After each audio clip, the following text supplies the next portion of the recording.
going on, guys? Welcome back to the channel, or welcome if it's your first time here. I was going through some news articles this morning, as I do every morning, or pretty much every morning, and I came upon this article here, 20 of the worst cases of hyperinflation in history. This was published by MSN, which I like to refer to as the mainstream socialist news network. But this is actually a good article, and it seems to be historically factual. It is of interest, I think, to everyone. It should be, because of what we're experiencing right now and what we're going to be experiencing here in the very near future. Right now, I've said it before, we are in inflation. We're seeing slow increases in inflation and devaluation of the dollar.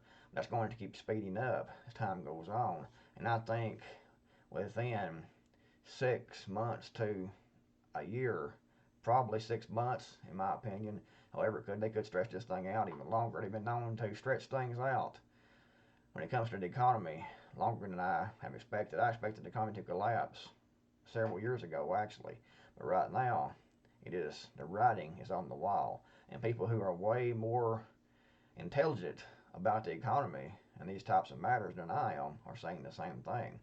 And even the mainstream is talking about hyperinflation. And you can actually go to the supermarket, go to the gas pumps, go to the hardware store, and you can see the hyperinflation actually there and actually happening right before your eyes. So it's hard to deny what you see with your own eyes and what you experience when you go to pay for anything that you actually need to buy. But this is very interesting because it gives a good representation of different types and different times of hyperinflation in history.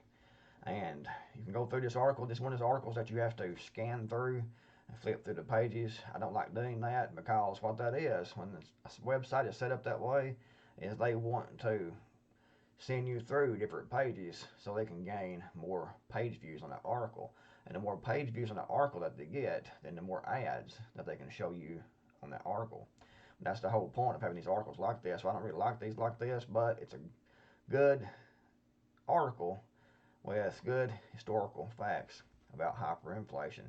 And it's going to be extremely important to know what happened in the past so you can prepare for what's going to happen in the future. War, revolution, political upheaval, and government mismanagement are common factors in hyperinflationary episodes. What is hyperinflation exactly? In 1956, Philip Coggan, an American economist, published a study that defined hyperinflation as a period in which prices rise more than 50% per month. But you can go through this article, like I said, and flip through to see. That's the wrong article, guys. Sorry about that. I lost the article somewhere. Dadgummit. What happened here now? There we go. It'll flip right here. Sorry about that, guys. It's early this morning. I got up this morning at about 5:30, so I'm still kind of sleepy. I think I need more coffee.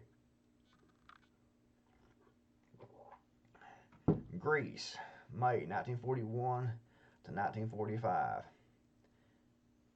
And this has happened during the war, of course, during World War II. Germany, 1922, 1923. And you can read through. I'm not going to read all these to you all, because you can read as good as I can, if not better, some of you almost likely. But this is the monthly inflation rate soared to 29,500%. And prices doubled every 3.7 days. Now, can you imagine that happening here in the United States? And I think that we're going to see hyperinflation to somewhere near that magnitude here in the U.S.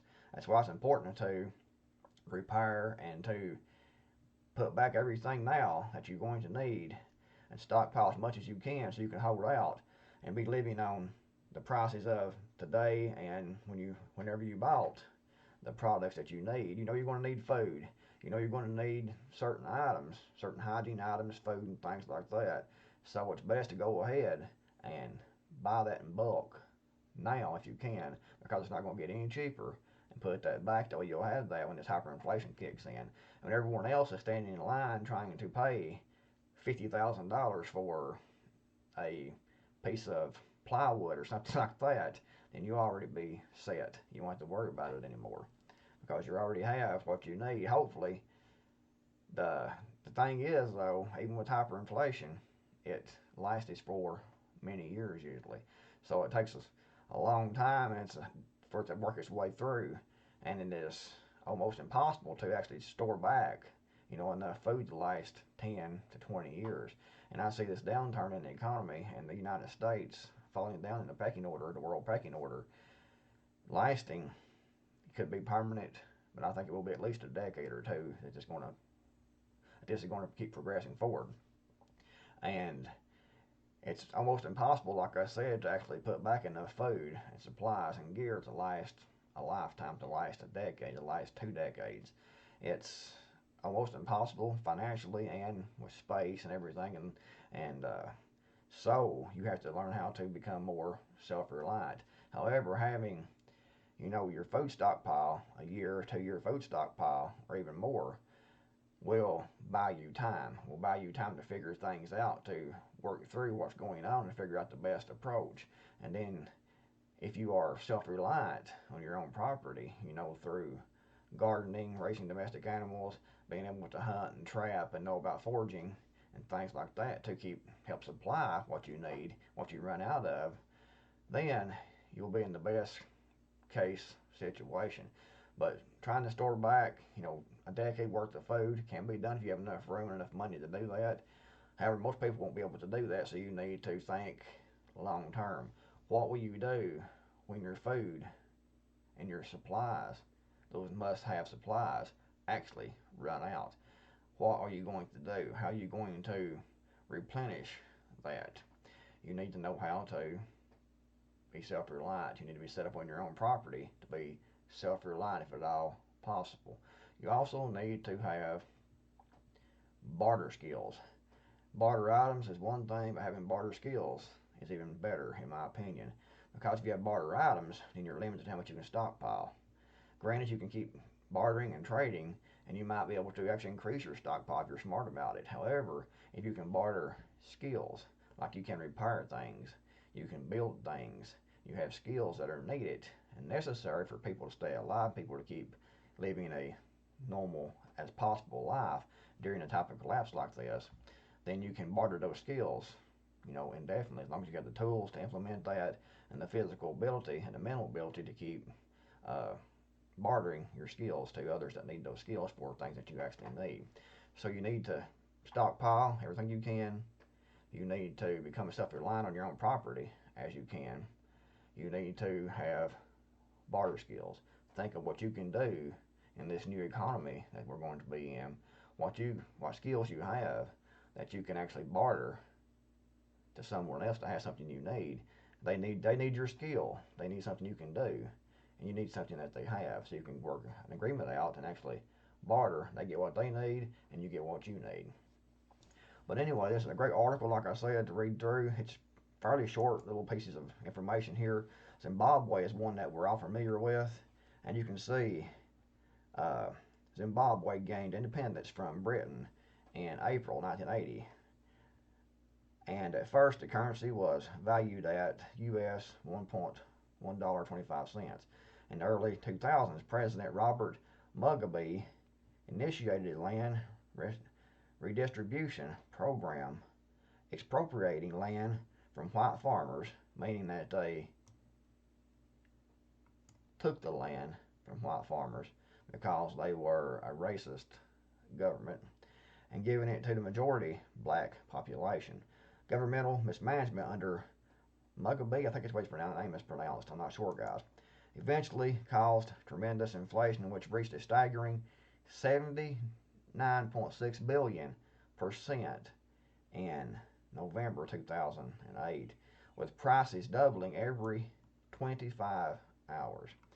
So you look at that, and just take for, say, example, a loaf of bread like this guy's holding here, and you already have, say, inflation, and you're paying $5 for this loaf of bread today. You go back tomorrow, and the same loaf of bread is $10.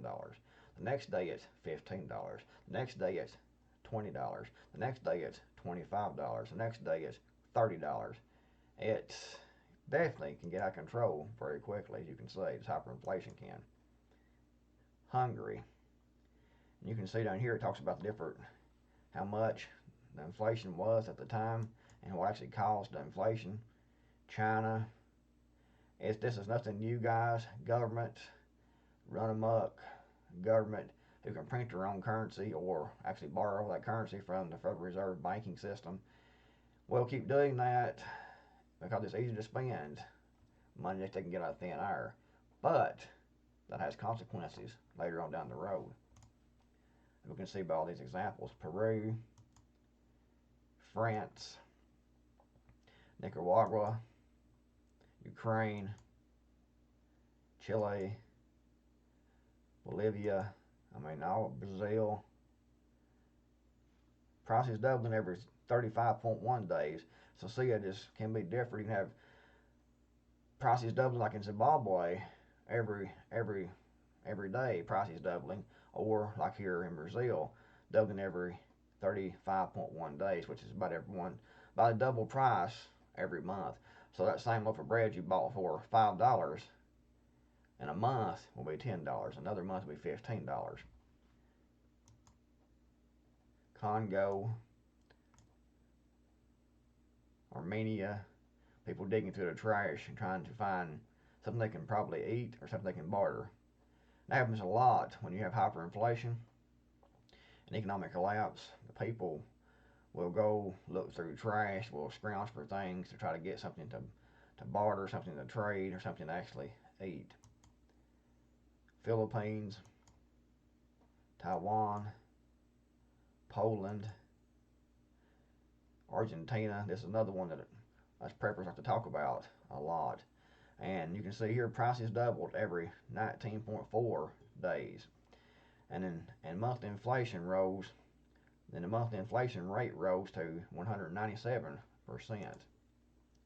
Venezuela, another one we like to talk about here.